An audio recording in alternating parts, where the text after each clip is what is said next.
abrir a sua Bíblia no Evangelho que Mateus nos escreveu, no capítulo 7. Nós vamos ler, queridos irmãos, do versículo 24 ao versículo de número 27. Mateus, capítulo 7.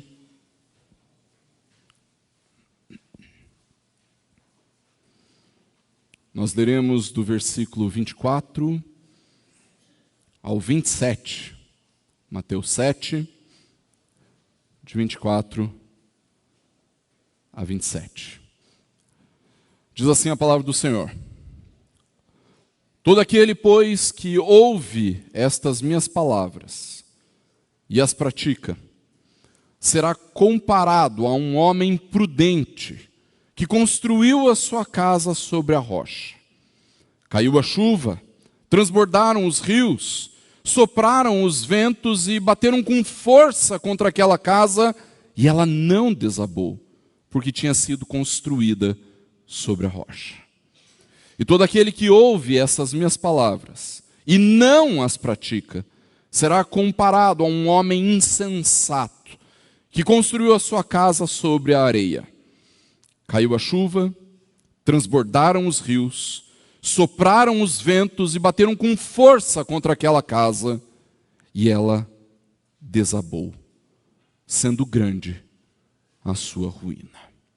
Vamos orar? Deus, em nome de Jesus, nós estamos diante da Tua palavra.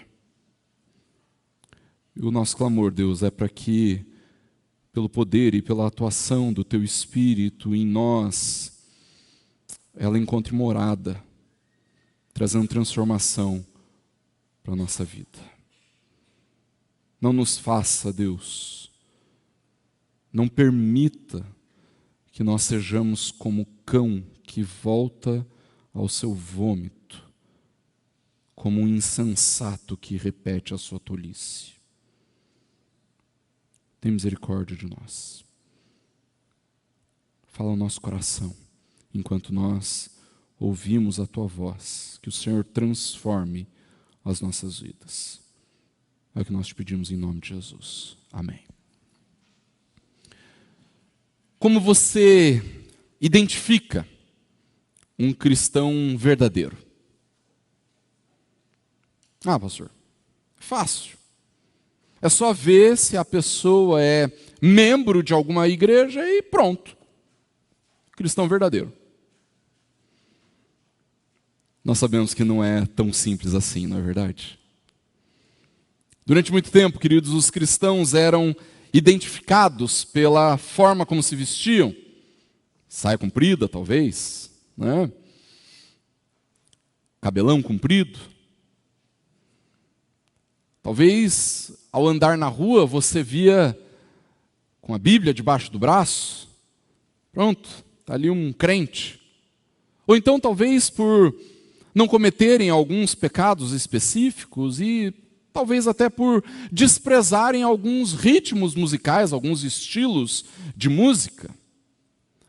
Mas todos nós sabemos que identificar um cristão verdadeiro é algo muito mais complexo do que simplesmente olhar para a sua aparência, não é mesmo? A identificação de um crente verdadeiro, irmãos, está muito mais relacionado com o fundamento da sua fé do que com a sua aparência, não é isso que nós cremos, não é isso que a palavra nos revela. No entanto, queridos, muito mais importante do que aprender a identificar um cristão verdadeiro é que a gente aprenda a avaliar a nossa própria fé. Como você avalia a veracidade da sua fé em Cristo? O trecho que nós acabamos de ler, queridos, faz parte do Sermão do Monte, uma das partes mais conhecidas da Bíblia. E infelizmente as pessoas entendem este sermão, este discurso, esse ensinamento de Jesus de maneira bastante equivocada. Normalmente as pessoas levam em consideração apenas aquelas partes mais, entre aspas, bonitinhas do Sermão do Monte e acabam esquecendo que ele é um discurso completo. Isso porque esse mesmo sermão que encoraja o amor, queridos, repreende a imoralidade do coração. Esse mesmo sermão que nos exorta a servirmos uns aos outros de maneira dedicada e zelosa, nos impele a temermos o Senhor. É exatamente por isso que nós não podemos pensar no Sermão do Monte como uma espécie de salvação self-service, uma salvação do faça você mesmo. O Sermão do Monte, queridos, não é uma expressão da salvação pelas obras que a igreja distorceu ao longo dos séculos. Não, irmãos, na verdade, o que Jesus está fazendo para nós é uma apresentação do caráter e da atitude daqueles que creem. É a realidade do reino sendo transmitida por Jesus àqueles que andariam com ele, àqueles que iriam viver a realidade do reino de Deus com Jesus. Jesus não usa o Sermão do Monte, queridos, para dizer para nós o que nós precisamos fazer para sermos salvos. Ao contrário, Jesus está dizendo para nós como serão aqueles que seriam salvos, como agirão aqueles que serão salvos. E isso é demonstrado logo no início deste sermão, do Sermão do Monte, nas bem-aventuranças, irmãos. Quando nós olhamos lá para o início de Mateus capítulo 5, nas bem-aventuranças, nós vamos ver que Jesus está nos mostrando que essas características das bem-aventuranças, elas não são geradas em nós pelo nosso esforço pessoal ou por uma disposição natural, mas ao contrário. Essas características só são geradas em nós pela compreensão de quem Deus é. Não é o nosso zelo ou a nossa dedicação, ou quem sabe até alguma boa obra que nós venhamos a realizar. As bem-aventuranças estão ali, queridos, para nos mostrar o que acontece conosco quando nós enxergamos pela fé quem de fato o Senhor Deus é. Em outras palavras, irmãos, é impossível você se enxergar como alguém pobre, humilde de espírito, se você não tiver clareza de quem Deus é. Eu só consigo ver a minha miserabilidade quando eu olho para a riqueza e para a supremacia e para a glória e para a majestade de quem Deus é. Ninguém, por força própria, por esforço, por boa vontade, vai enxergar a sua própria miséria se não for por uma clara compreensão do caráter de Deus. Por isso, queridos, a ideia do Sermão do Monte não é uma salvação por obras, mas Jesus, nesse sermão, está dizendo para nós quem nós somos a partir daquilo que Deus faz em nós. E essa salvação pela fé se manifesta na vida do reino através de ações práticas. Eu preciso enfatizar isso, irmãos.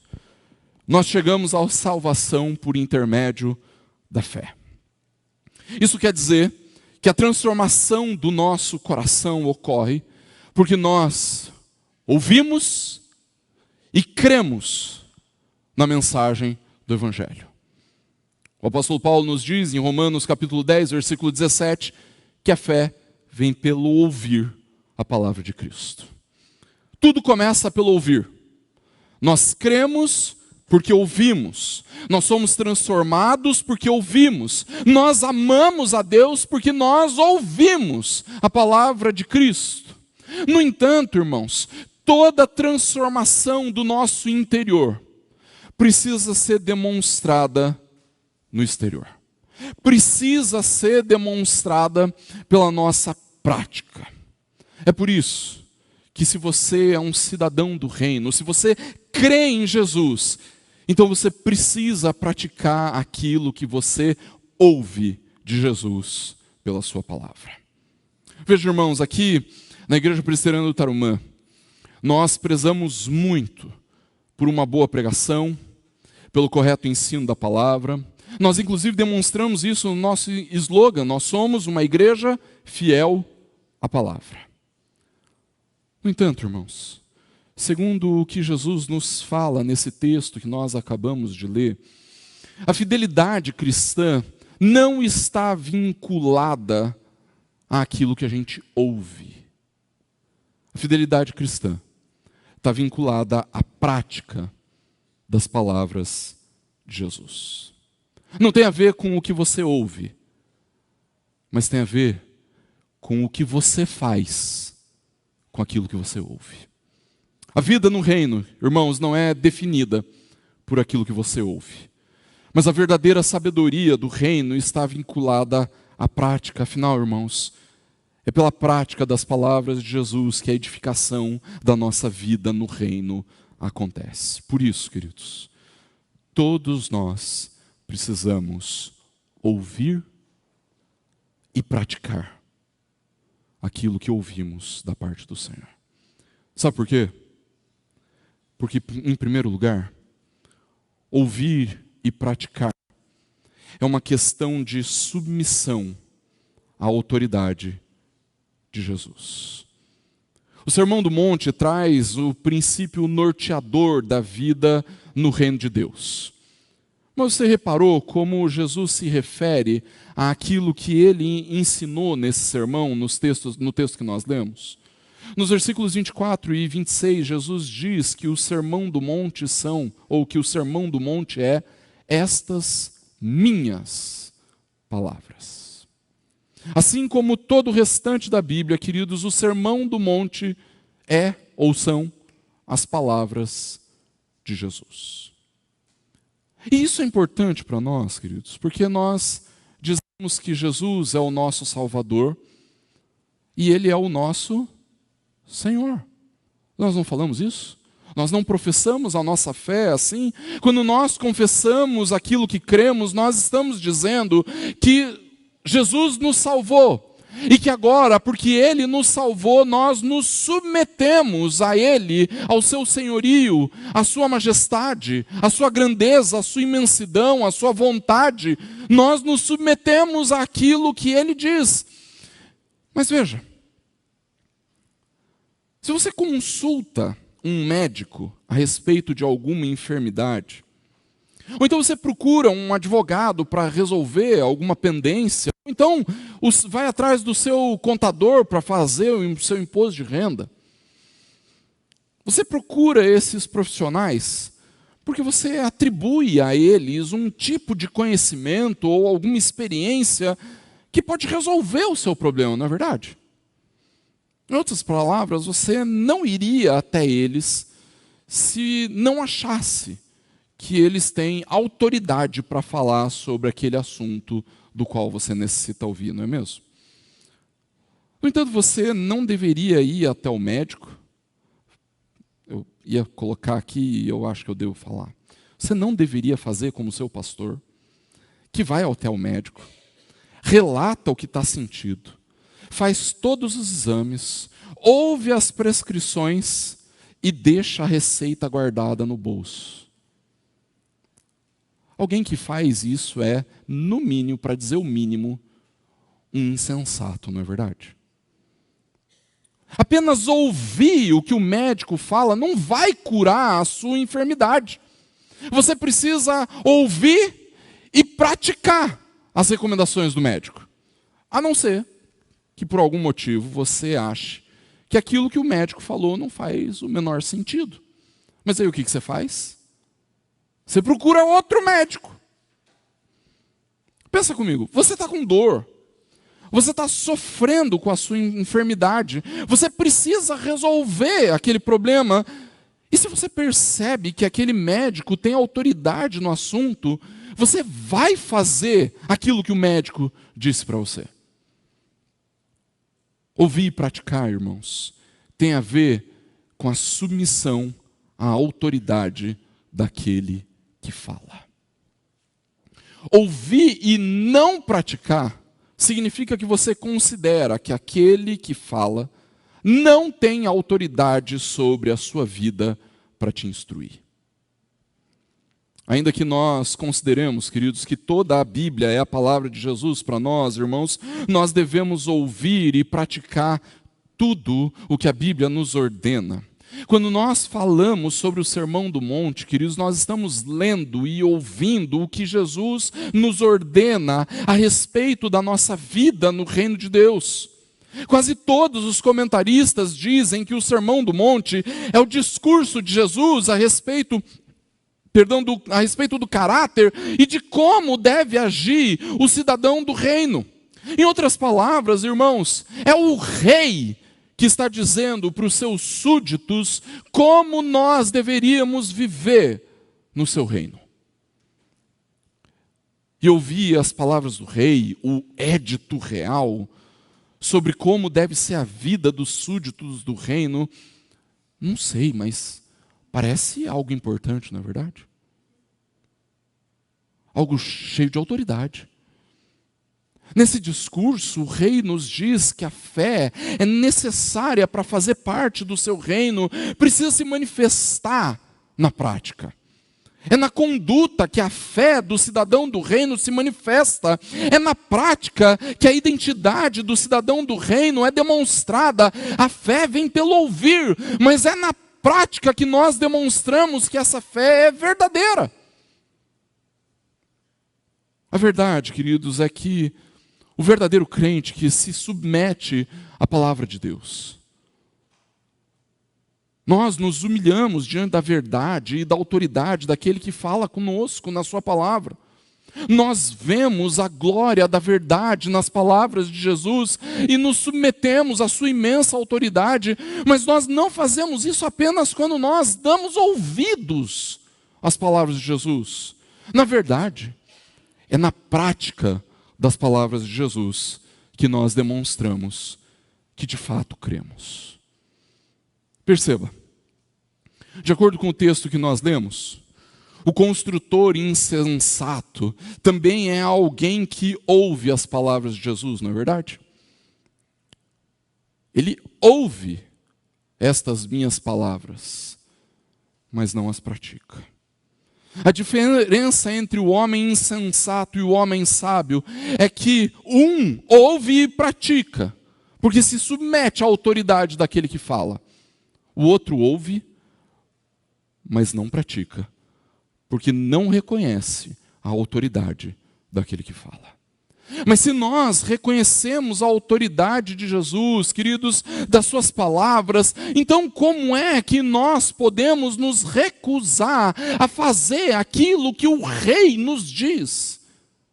Se alguém não pratica o que o rei diz, é porque esse alguém está em rebelião contra o rei. É seu inimigo, odeia o rei, conspira contra o rei, está agindo para destruir o reino do rei. Essa pessoa, irmãos, não é um crente desatento, é um ímpio. O crente verdadeiro se humilha debaixo da palavra do Senhor.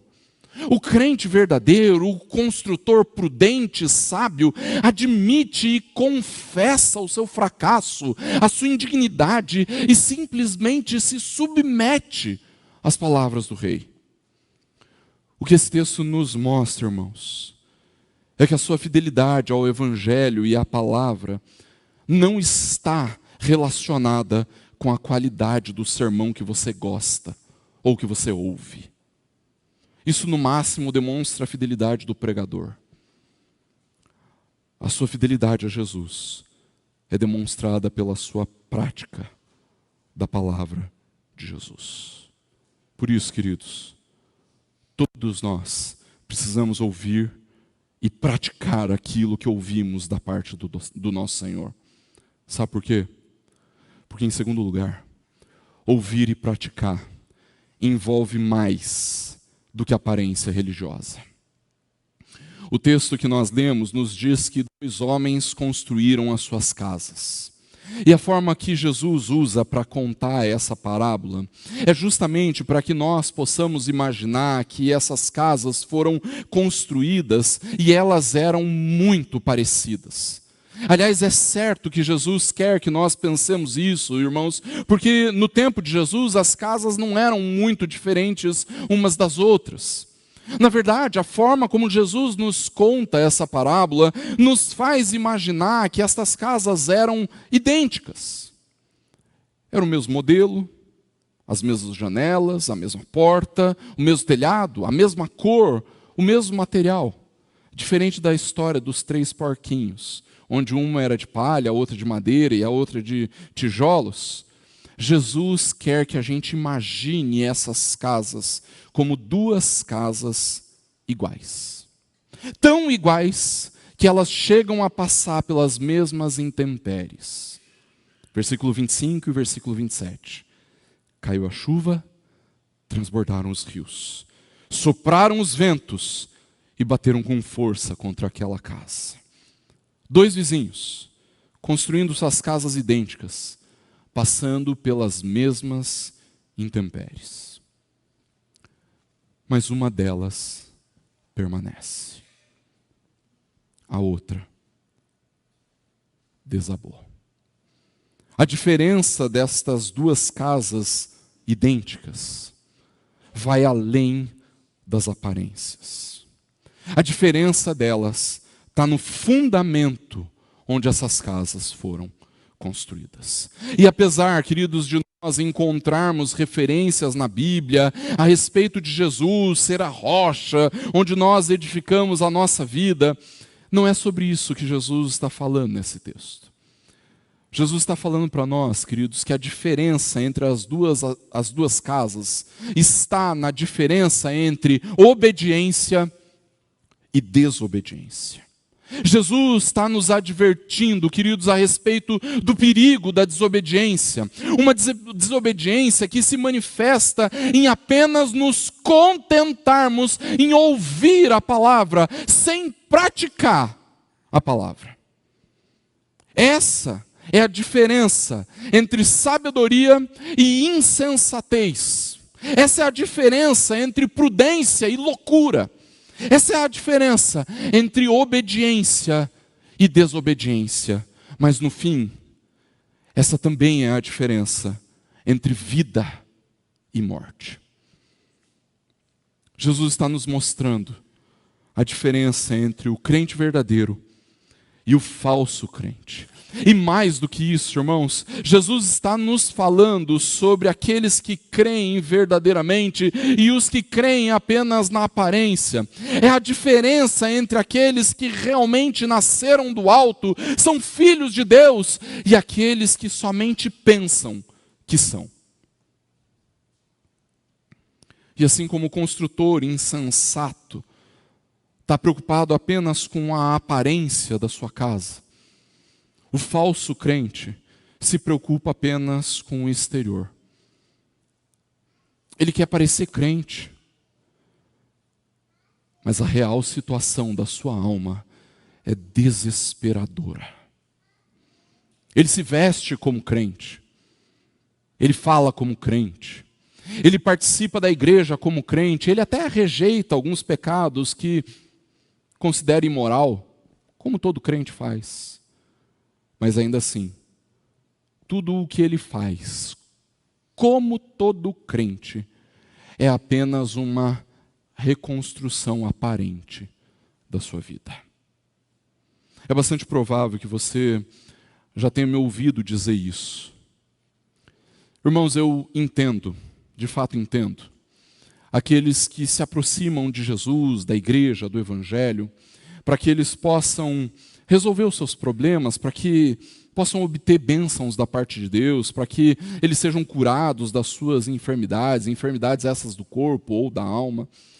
Se aproximam de Deus para obter bênçãos. E eu acho isso totalmente natural, principalmente no mundo em que nós vivemos. O que eu não entendo, irmãos, é continuarem olhando para o Senhor dessa mesma forma por 10, 15, 30, 50 anos. Veem o Senhor apenas como um pé de coelho superpoderoso,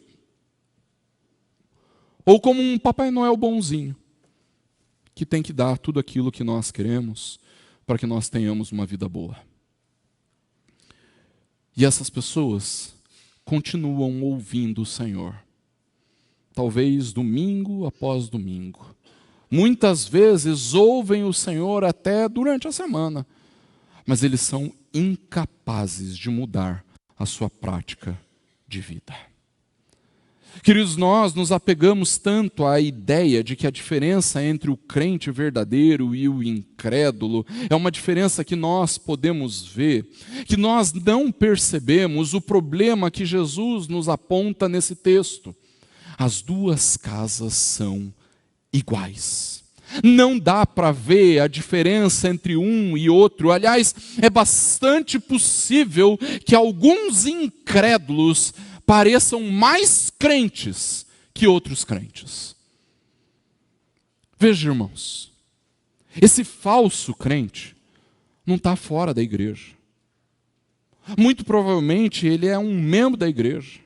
Ele gosta de se sentir parte da igreja, de estar envolvido, e às vezes ele é inclusive um membro bastante ativo na igreja. É bastante possível, inclusive, que esse falso crente tenha até os mesmos desejos de um crente verdadeiro. Ele quer obter o perdão de seus pecados, ele quer ir para o céu e estar com Jesus, ele quer até uma vida boa, uma vida confortável. A diferença é que um ouve e pratica, o outro apenas ouve. Ser um cidadão do reino e viver a vida com Jesus na realidade do reino, queridos, é muito mais do que ter um vocabulário gospel ou evitar alguns pecados mais escandalosos. Ouvir e praticar as palavras de Jesus, irmãos, afeta a nossa relação com o dinheiro. Nós somos movidos pela generosidade. Ouvir e praticar as palavras de Jesus afeta a nossa relação com o trabalho. Nós somos movidos pelo desejo de servir através da nossa profissão. Ouvir e praticar as palavras de Jesus afeta a nossa realidade na família. Nós somos movidos pela piedade e adoração. Irmãos, não é o abandono de alguns pecados que nos faz cidadãos do reino. Não são as nossas distinções culturais que nos salvam. Não é a nossa civilidade evangélica. Não é a nossa experiência evangélica. Não é a nossa herança presbiteriana. O que nos salva é um relacionamento pessoal e de fé com o Senhor Jesus Cristo. Um relacionamento tão profundo e crescente que produz no nosso caráter o caráter do seu reino nas nossas vidas. E ainda que as diferenças precisem ser vistas, a diferença mais essencial não está na superfície. As casas podem parecer idênticas, e elas passam pelas mesmas intempéries, mas nós só descobrimos a estrutura delas quando vier o juízo de Deus. Um dia, elas irão revelar quem é o construtor, se prudente ou insensato. E apenas aquela que tem bom fundamento vai sobreviver ao juízo de Deus.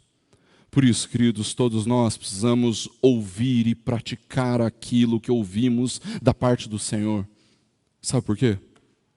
Porque, em terceiro lugar, ouvir e praticar te dá um vislumbre a respeito do juízo final. Quando nós ouvimos e de fato praticamos as palavras de Jesus, queridos, nós estamos tendo um vislumbre daquilo que acontecerá no dia do juízo. Mas veja, não para a gente avaliar os outros, mas para avaliarmos a nós mesmos. Eu digo isso porque, lembre-se, as casas são idênticas. O falso crente e o crente verdadeiro são em muitas coisas muito parecidos. É possível que ninguém consiga identificar um falso irmão apenas pela sua aparência. Mas quando nós nos deparamos com essa palavra, nós conseguimos aprender a avaliar o nosso coração. E a avaliação é bastante simples, na verdade. Se você ouve as palavras de Jesus e pratica, você é um crente verdadeiro. O homem prudente. Mas se você ouve as palavras de Jesus, quem sabe até goste de ouvir as palavras de Jesus, diz que valoriza as palavras de Jesus, mas não as pratica, você é um falso crente. O homem insensato. E o homem insensato está rumando para uma eternidade de ruína.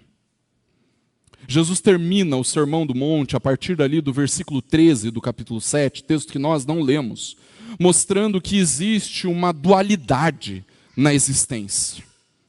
Ele fala sobre a porta estreita e a porta larga. Ele fala sobre o caminho apertado e o caminho espaçoso. Quando ele fala sobre os falsos profetas, ele diz que existe a árvore boa e a árvore má. E finalmente, no texto que nós lemos, Jesus fala sobre o construtor prudente, o construtor insensato. E por que, irmãos, nós precisamos compreender essa realidade de dualidade? Porque o Sermão do Monte termina com uma mensagem a respeito do juízo de Deus. Perceba, versículo 13 do capítulo 7. A porta larga, o caminho espaçoso conduzem à perdição. A árvore má é cortada e jogada no fogo, capítulo 7, versículo 19. E no texto que nós lemos, o construtor insensato prova de grande ruína quando a tempestade vem sobre a sua casa. Versículo 27 do capítulo 7.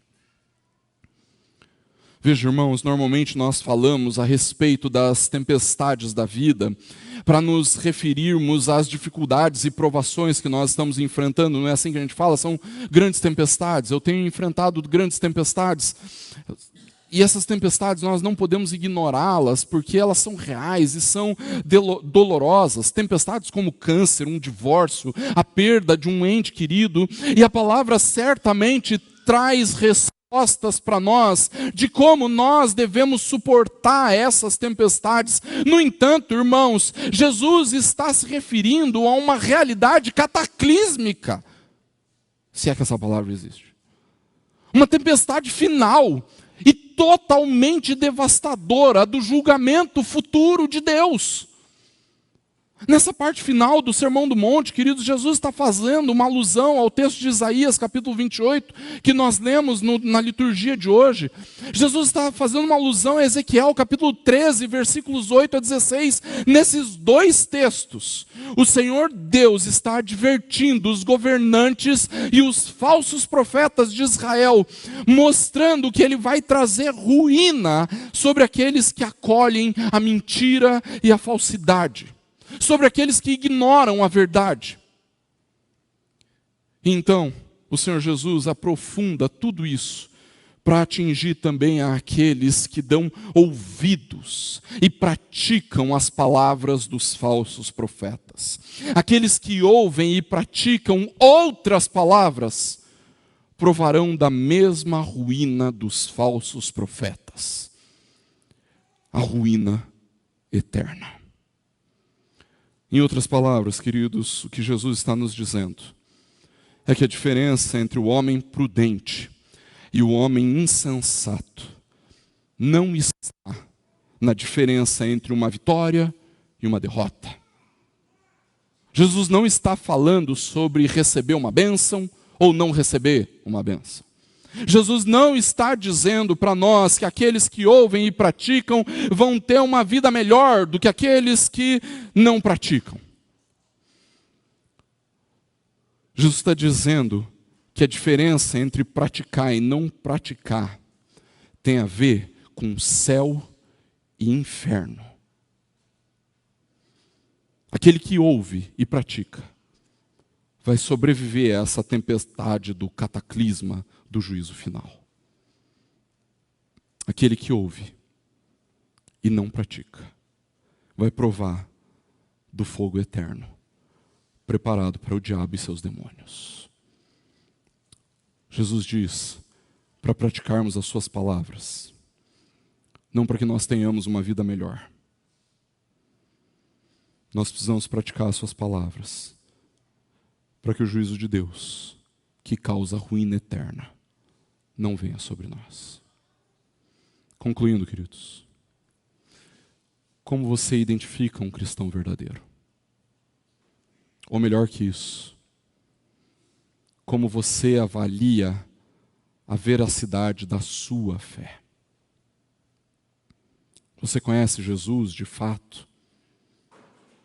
Ou você está apenas acostumado com um vocabulário gospel? Você tem um relacionamento com Jesus Cristo? Ou você está se apoiando na sua herança presbiteriana? O fruto do Espírito é evidente na sua vida. O caráter do reino pode ser visto em você. Jesus está vivo na sua vida. Você de fato o ama. Essas são questões fundamentais a respeito da sua eternidade. E elas não têm nada a ver com aquilo que você faz na igreja, com a sua aparência ou com o seu vocabulário gospel. Se essa noite você olha para si mesmo e diz: durante toda a minha vida eu ouvi, mas não pratiquei, então esse é o momento apropriado para que você se arrependa e creia em Jesus. Ouça e coloque a sua fé em prática, em obediência ao seu Senhor. E que todos nós, ao ouvirmos e praticarmos as palavras de Jesus, queridos, nós de fato possamos provar da realidade gloriosa do reino nas nossas vidas. E que assim, Deus nos abençoe. Feche seus olhos, abaixe sua cabeça.